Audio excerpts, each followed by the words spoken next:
اگر آپ چاہتے ہیں زندگی میں مطمئن رہیں تو دنیا داروں سے امیدیں توڑ دیں،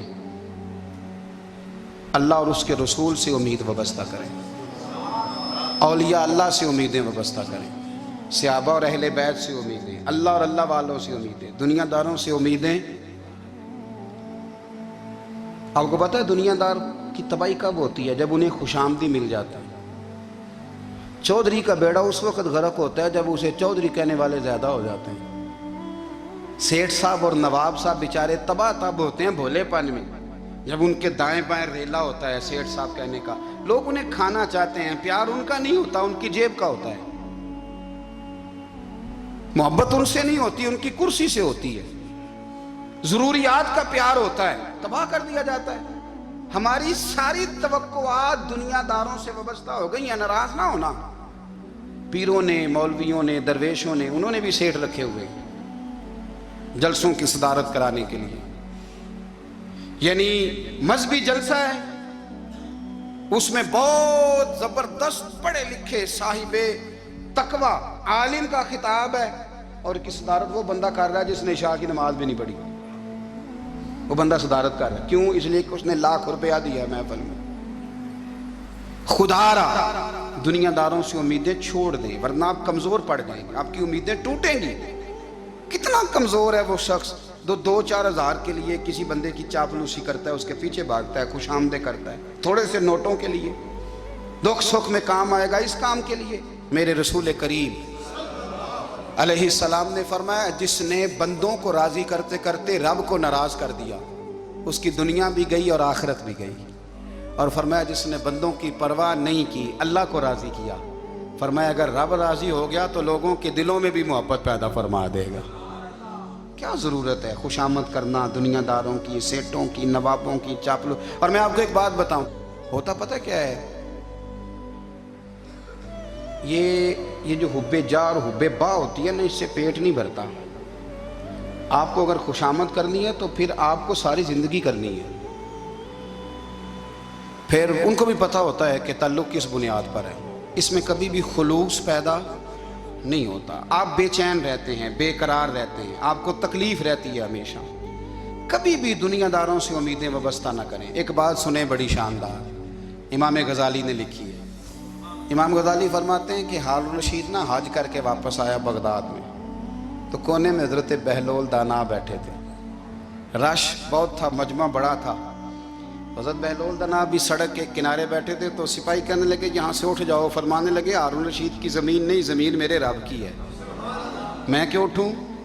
وہ قریب سے گزرا تو سلام لی، تو آپ نے اس کا پروٹوکول دیکھا تو فرمانے لگے ہارون رشید تجھ سے تگڑے تگڑے موٹے موٹے پروٹوکول میں نے لوگوں کے دیکھے ہیں، اور یہ جو تیرے دائیں بائیں آج تیرے نعرے لگا رہے ہیں یہ پہلے ان لوگوں کے نعرے لگایا کرتے تھے، اور تھوڑا وقت گزرنے دے، جو تیرے بعد آئے گا نا یہ سارے پھر ان کے نعرے بھی لگائیں گے۔ تو جھوٹ کی دنیا میں زندہ ہے، ان سے تو نے امیدیں وابستہ کی ہیں، یہ کل اس کے نعرے لگائیں گے۔ اس کے دل پہ بڑا اثر ہوا، گھوڑے سے اتر آیا، آگے کہنے لگا حضور آپ نے مجھے بڑی اچھی نصیحت کی ہے، میرا دل بڑا ٹھنڈا ہوا ہے، میں نے سنا ہے آپ مقروض ہیں، کچھ لوگوں کا قرض، تو مجھے کوئی حکم ہی کر دیں۔ آپ ہنسنے لگے، فرمانے لگے یار تو بڑا ہی بیوقوف ہے، بڑا ہی بیوقوف ہے تو، میں تجھے نصیحت کر رہا ہوں تو مجھے الجھا رہا ہے، حضور کوئی حکم کر دیں۔ کیا خوبصورت انداز ہے رب کریم کے بندوں کا۔ حضرت بہلول دانا فرمانے لگے تیرا رب کون ہے؟ کہا اللہ، تو فرمایا میرا کون ہے؟ کہا اللہ۔ فرمانے لگے یہ تو نہیں نہ ہو سکتا کہ اللہ ہارون رشید کو دیتا رہے اور بہلول دانا کو بھول ہی جائے، یہ تو نہیں نہ ہو سکتا کہ ہارون رشید کو دیتا رہے اور بہلول دانا کو بھول جائے۔ فرمایا اس کا دل، اس کا ارادہ ہوا، ارادہ قدرت ہوا کہ بہلول مقروض رہنا چاہیے، تو اگر رب مجھے رکھنا چاہتا ہے، دکھ قبول محمد بخشا راضی رہن پیارے، اگر وہ چاہتا ہے میں مقروض رہوں تو میں بھی چاہتا ہوں کہ میں مقروض ہی رہوں، یہ تو نہیں نہ ہو سکتا کہ تجھے دے اور مجھے نہ دے۔ فرمایا میری تجھ سے کوئی امید نہیں، مجھے جب بھی دے گا میرا رب بھی دے گا، اور وہ دے گا تو پھر انشاءاللہ خزانے کھول کے دے گا۔ دنیا داروں سے امیدیں وابستہ کرنا، لوگوں کے پیچھے، یہ چھوڑ دیں، آپ بے چین رہیں گے، بے قرار رہیں گے۔ اللہ والوں سے ضرور امیدیں وابستہ کریں، اس لیے کہ ان کے پاس جو کچھ ہوتا ہے وہ دراصل رب کا ہی ہوتا ہے. لیکن سیٹھوں سے، نوابوں سے، سیاستدانوں سے باز آ جائیں.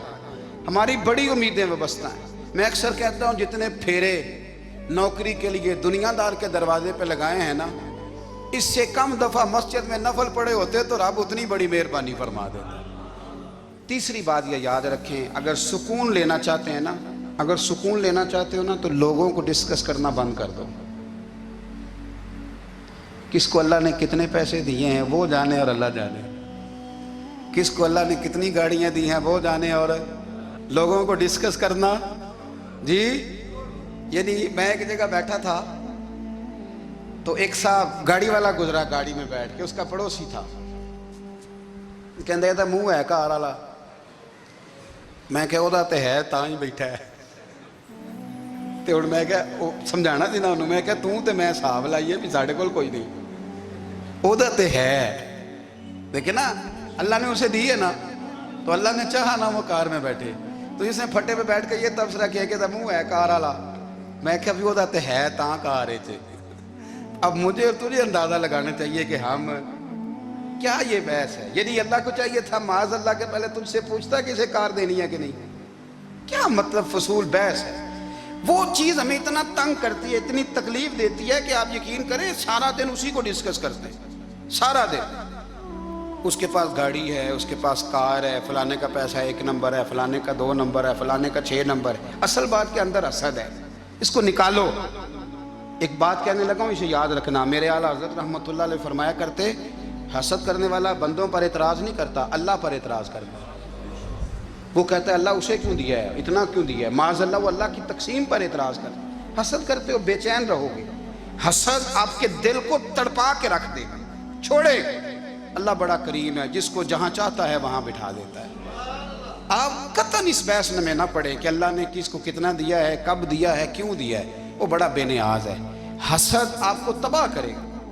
دنیا میں پہلا گناہ جو ہوا تھا وہ حسد تھا. ابلیس نے حضرت آدم سے حسد کیا، کہنے لگا میں بہتر ہوں، سرداری اس کو مل رہی ہے، یہ تو اللہ کو پتہ ہے نا کس کو دینی ہے. اور دنیا میں پہلا قتل حسد کی وجہ سے ہوا. حابیل قابیل کے درمیان حسد کا معاملہ تھا. خاتون کا نکاح اس سے کیوں ہو رہا ہے، مجھ سے ہونا چاہیے. حسد تباہی کرتا. آپ یقین کریں، یعنی دکاندار کے سامنے دوسری دکان پڑتی ہے اور پریشان ہو جاتا ہے. وہ کہتا ہے میرا کیا بنے گا، لا حول ولا قوت الا باللہ العلی العظیم. یعنی تیرا کا خیال ہے کہ تیرے حصے کی روٹی وہ کھا جائے گا. اتنا چھوٹا دل.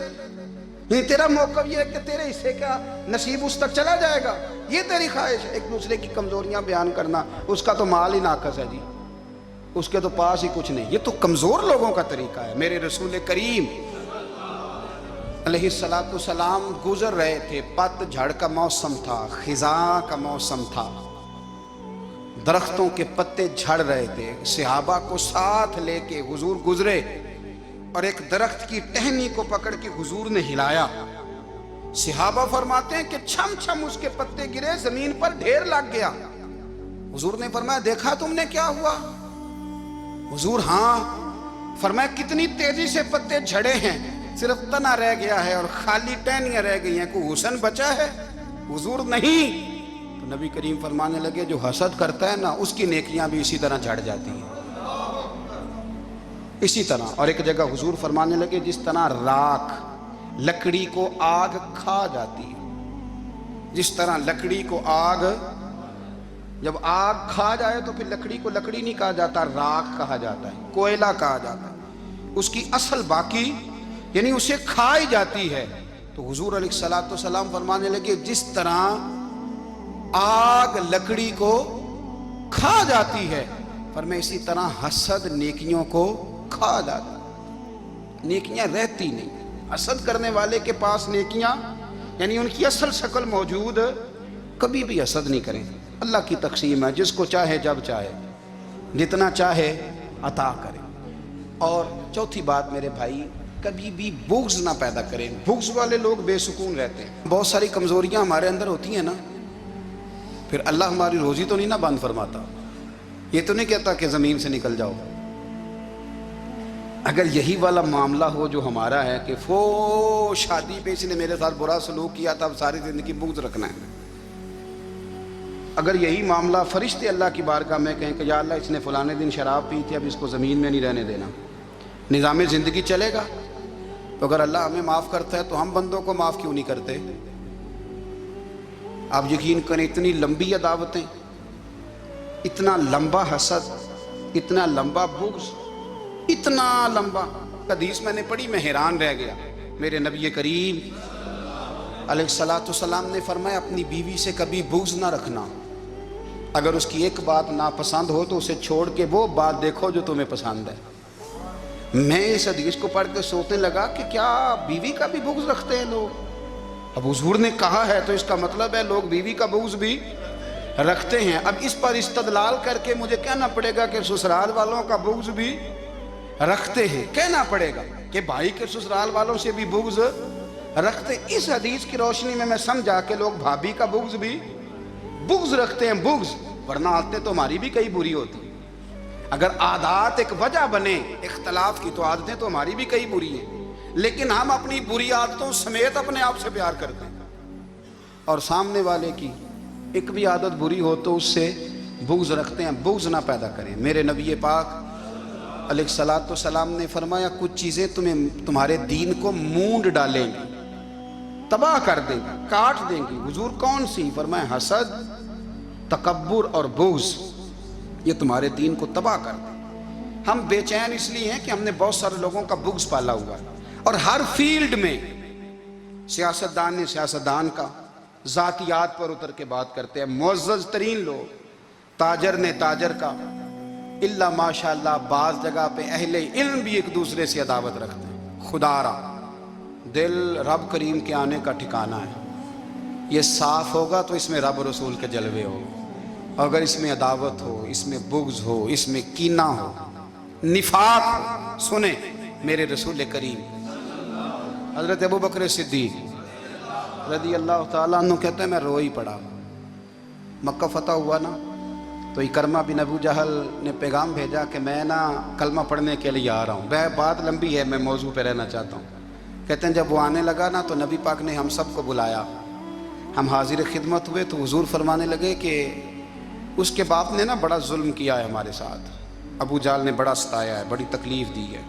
آپ مجھے بتلائیں کہ وہ ایک دفعہ کسی شادی پہ بحث ہوتی ہے بیوی کے بھائی کے ساتھ، پھر ساری زندگی اس بیچارے کو معافی، وہ 10 دفعہ گھر آتا ہے معافی مانگنے پر سوال ہی نہیں پیدا ہوتا، میں او ہو مجھے ہی کہہ دیا، یعنی پھر مجھے ہی کہہ دیا آپ نے، اور میری شان میں بے ادبی، اور پھر میں معاف کر دوں؟ توبہ توبہ توبہ، یہ کیسے ہو سکتا ہے؟ میری ناک نیچی ہو جائے گی، اور آپ نے مجھے کہہ دیا، سوال ہی نہیں پیدا ہوتا۔ اور یہ رونا میں اکثر ہوتا ہوں کہ شادی والے دن داماد صاحب کا زیادہ دماغ خراب ہوتا ہے۔ جب چھوٹی سالی کی شادی ہوتی ہے نا اس دن اس کو بخار چڑھتا ہے، کوئی اس کو کان میں کہتا ہے تیری عزت نہیں کر دے، اس دن اس کا دماغ خراب ہو جاتا ہے، بچے اٹھا کے نکل آتا ہے، وہ بیچارہ سسر منتیں کر رہا ہوتا ہے کہ تیری مہربانی آ جا، یہ عزت کرا رہا ہے۔ تو میں نے کہا احتجاج کر کے جو عزت کرائی جاتی ہے وہ عزت نہیں ہوتی۔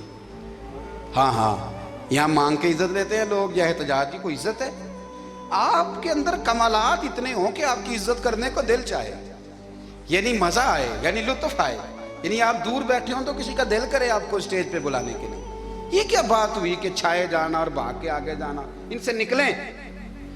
اکرمہ بن ابو جہل کلمہ پڑھنے کے ارادے سے آ رہے ہیں، حضور علیہ السلام نے صحابہ کو بلایا، کتنی زیادہ عداوت رکھی جا سکتی تھی معاذ اللہ؟